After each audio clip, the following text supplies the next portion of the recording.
After my third marriage failed that I fought like a psycho woman to save, I found myself on my knees, depressed, defeated, and divorced again. And it wasn't until I implemented these three things that my life began to change for the better. And I want to teach you how to do the same. If you haven't been here before, my name is Pamela J. of PamelaJandCo.com. I am your host of the Rebuild Project podcast. I am a mentor, a single mom, a digital creator, and an investor. And when I lost everything in that third marriage, I said, enough is enough, pulled up my bootstraps and picked up my hammer and began to rebuild my life. So I, again, want to teach you how to do that very same thing and live the life of your dreams. So let's go. So those three things, what were they? They were 1, I stood up, 2, I made a decision, and 3, I moved my feet. So let's get into number 1, where I stood up. Because I was on my knees, and being on your knees is a good thing when you're praying, but you don't want to be stuck down there because then you're not moving or doing anything and you're just sitting there just relying on God to do all the work. And that's really not fair, is it? So I wiped my tears and put together a plan with the Holy Spirit talking through me. I just asked, Holy Spirit, please help me take back what was taken from me. And when I say what was taken from me in that marriage, I lost a lot of things. I lost 2 homes that I had purchased. One was a rental, one we were living in. I had to find my family again. I had to find myself again. I lost myself. And I say I fought like a psycho to save it. And that was mostly because I didn't want to have divorce number 3. I'm sure some of you who are out there who have been divorced more than once, maybe that's you. You don't want that scarlet letter, so to speak, nor did I. Reality is we can't take ourselves through things that aren't meant to be. So after enough therapy, I decided I gave it the best college try and gave him to God, let him go and be with God so I could do my life, be with God, and rebuild what he was telling me to do. So that's when I say, you want to put together that plan, not alone. You want to put together your business plan, your life plan with God, with the Holy Spirit speaking through you, because we make our plans and God lights the path. So you want to trust that relationship all the time. Number 2 was I made a decision. I made a promise to God that if he pulled me up out of this together while I'm participating in my success, that I would then teach others how to do the same. And that is why I started this platform, so that I could teach you how to do the same, rebuild your life after loss. Maybe you just want something more.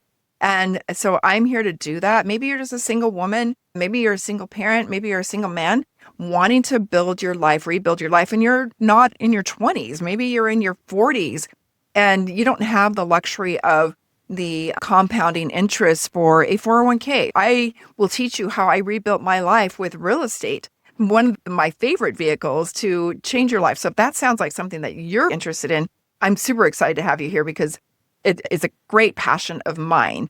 So I made that promise to God, like I said, that I would teach others how to do the same. I asked for his daily guidance on my path. And that was super important because I wanted to make impact. I wanted to make impact because I wanted to have influence and be able to influence others to do the same thing. We can't make kingdom impact if we don't make kingdom income. Sometimes as Christians, we get so stuck in this, I'm not supposed to make money. I'm supposed to be poor. Money is the root of all evil, which it's not. The love of money is the root of all evil. So we just stay humble in the process and we know why we're making money.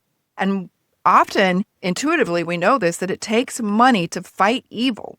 It takes money on this earth to make a kingdom impact. And so that's what I want to help you do. I'm doing it myself, right? I'm not just asking you to do something that I wouldn't do. So I stood up, I made a decision, and then I began to move my feet. So before I moved my feet, let's go back to that decision. I was the worst decision maker prior to all of this, obviously, right? 3 failed marriages. I didn't know what it looked like to choose well for a marriage. I waffled on a lot of decisions. I wasn't quick on decision making. I didn't have discernment in decision making. I needed all of those things. And I figured if I needed all of those things, someone else would too. So I made this really cool, spent some time on it, made this really cool how to make decisions that work for you, not against you. It's a free guide that you can go and grab from my website, PamelaJandCo.com/decision guide. I'll link it down below. But I do want you to get that because it will help you. It will make things so much more clear for you when it comes to decision making and really what you want for your life. It's not just like about making a decision. It's about what do you really want for your life? It's going to be your guide, your North Star. that you're going to refer to. Often you're going to enlist your family, your children, if you've got children at home, anybody that can get on board with what you're doing so that they see your vision and can help hold you accountable. So that's how that works. And I'm always here to hold you accountable as well and be your guide. So I want to make sure that we don't lose sight of that either. So that's where it is, PamelaJaneCo.com/decision guide. You can go grab that. Point 3 is I moved my feet.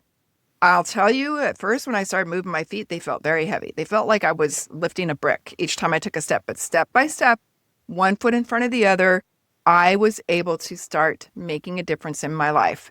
And I know that you can do this too. You just got to follow the things that I'm saying. If you implement these 3 things, your life will start changing. You want to stay in the Word while you're doing all these things. You want to ask for Holy Spirit's guidance while you're doing all of these things as well. One thing that I found super valuable while I was feeling depressed was to get outside. You want to get outside in nature and creation, and that will take depression away anytime. So make sure that you are doing that on a regular basis, whether it's to walk or just sit in nature. I highly recommend getting outside to defeat depression, because once you're on a creation, man, it is really difficult to be depressed. And then I set my goals in rebuilding my life, one house, another house. And so what is it for you? I'm still on my path growing, but I've got the 3 homes now.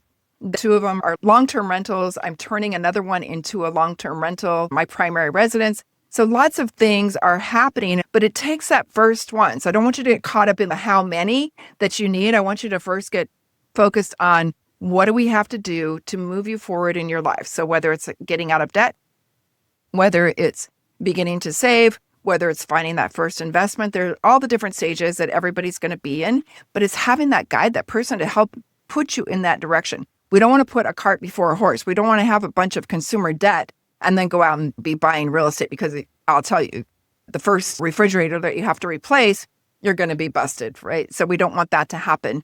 But know that there's hope, know that there's possibility. I started all this the first time in my, I want to say early 40s, and I started all this again the second time in my late 50s. So anything is possible. It's never too late. What it is too late to do is have interest compound in a 401k if you're starting over. I'm not saying don't take a match, a company match. You want to do that, but you're not going to have the time or the time luxury for that compound interest to happen. I hope I haven't lost you. I hope you're still here. And I hope that you're feeling hopeful, because the first thing that you're going to want to do is say, that's possible for you, but not possible for me. And I'm going to tell you, it is possible for anybody who really wants it.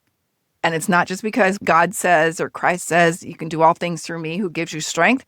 It's because we're going to put an action plan together and we're going to follow that step by step and make some really good decisions together. That's why I want you to grab that decision guide, because that's a good and incredible first step for you to have. Not something I had in the beginning. I probably would have made a lot of different decisions if that was the case. And also, I want you to be able to stand on your own 2 feet and move your own 2 feet. It's not that you don't need a spouse, someone to complement you the way God designed it. It's that you don't want to have to depend on that. You want to be the best that you can be for that person, should that person come along again.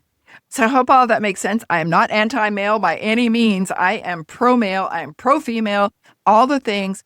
But I know that we can't be a needy thing. We want to need somebody, but we don't want to be needy. Does that make sense? I think so.